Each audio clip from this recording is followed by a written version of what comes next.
Hi, I'm Morgan Doremus with RT Book Reviews, and I'm joined today by Alyssa Day, as you might know her from her awesome Warriors of Poseidon series. However, she's embarking on a whole new genre, the young adult, and your new name, you're going to go by Lucy Connors, which is great. I hear it's kind of some family names put together for your new AKA. It is. Lucy has been my daughter's nickname since she was born, and Connor is my son's name, so it's got special meaning for me. That is very special and very apropos because the Lonesome Young, which comes out in April, it is young adult, so you're writing for that younger audience. Have your kids read it yet?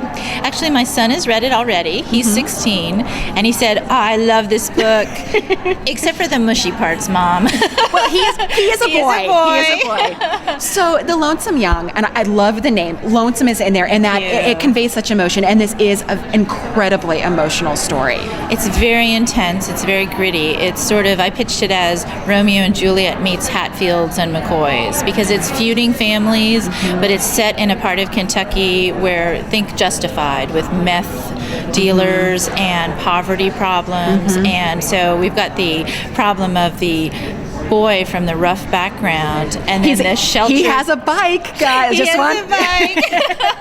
And he has a brother who's a meth dealer and a father who's the sheriff. So he's living a very strange life. Yeah. And then he meets a girl who was a sheltered boarding school flower before her father ran out of money in the economy, and they moved back to the horse ranch.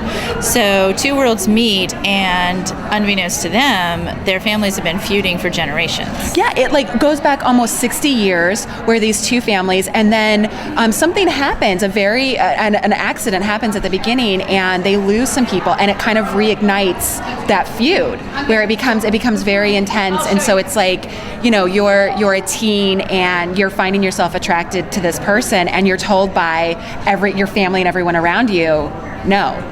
Exactly. And it's not the typical, oh, well, he's just a bad boy. It's these families have real reasons for the hatred that has lasted generations and generations, and new things have risen to drive the feud. And so there's, in Kentucky, as everywhere, family is so important. Right. So they're being torn apart by, my family wants this, but my heart wants that. And it's very emotional. The stakes are very high. And when you get to be a teen that age, 16, 17 years old, you start to make decisions for yourself that are going to affect the rest of your life. That's really the beginning where you have to take on that maturity. And so it becomes even more important that you find what you want. And sometimes you have to say no to the family. And you have to find the strength to say, this is my path. And that's got to be scary. That's got to be a scary thing for your characters, especially because they're facing things like there's drugs in the mix. Right. And so this is, not only it can affect the rest of your life, but it can be life ending, Exactly. as we see, because there are some deaths in your book. Was that really hard to pull that emotion out? And what was your response when you were writing this? Were you crying? I did cry. I admit I did cry at some points writing the book, but I think that's why the whole coming of age story has been so popular throughout the history of literature, because it's such an emotionally intense time where there's the struggle for independence, and I need to break away, I need to find my own path in life, I need to find my own life. Between that, well, this is my family and I've grown up with them and I don't want to hurt them, I don't want to rock the boat, and so the struggle between listening to the people you've depended on all your life and trying to break away and create your new identity. And then when you add in the intensity of first love, it's a recipe for just craziness. Do you remember your first love? I do. Did you use any of your remembrances and emotions from that time? I think authors always use parts of themselves in the book. And I went to high school my last 2 years in a rural part of Ohio that was very like Whitfield County, Kentucky, where I set the fictional county where I set the Lonesome Young. And there was a lot of the issues with poverty and trying to make a better life for your children and trying to go farther than your parents were able to, while still loving them and honoring them, and struggles with sometimes, honestly, when there's no jobs, crime is the way to put food on the table. And so moral judgments give way to feeding children. So, there's no simple right or wrong, black and white in this book. Well, and I think it's actually something that you're known for your writing. Is there is that kind of moral ambiguity. Is you do what you need to do because your loyalty lies with your family, and you try to do whatever you can to make sure that is the most important thing in your life. And that family can grow. You can add new people to it. But that's really something that you've shown, kind of that loyalty throughout your writing. However, this is not only a departure because it's written for a younger audience, 12 young adults. So we're starting at 12 to 17-year-olds and beyond, because I read a lot of young adult myself, young at heart. And before you were writing adult, and you were writing more in paranormal, and right. that's how you made a name for yourself, bestseller, awards galore.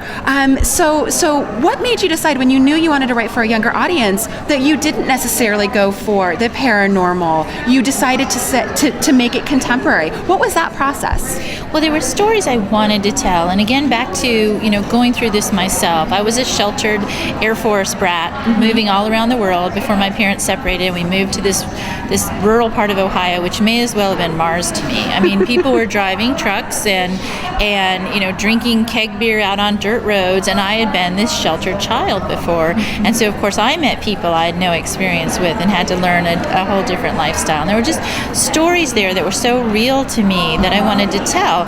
And the flip side of that, of course, is that I think so much of young adult fiction, it's set in rich places, right, like the Gossip Girls of the world. And while that's a lovely fantasy, most of us, I mean, I had times when I had to go to the grocery and buy groceries with food stamps, and as a junior and senior in high school, and most of us have had rough times, especially now. And I wanted to write books that showed what it's like to be a teenager growing up and suffering through that kind of economic time, because it felt very real to me and very relevant. I think it is very relevant. I also grew up in a small town, and what you're saying about, like the money is not tight, it's sometimes non-existent, right, and it becomes a hard thing to do, to even to find that survival, that the jobs aren't there, like you said. And so I think that this is absolutely something that many people can relate to, teens and adults, remembering back to times like that.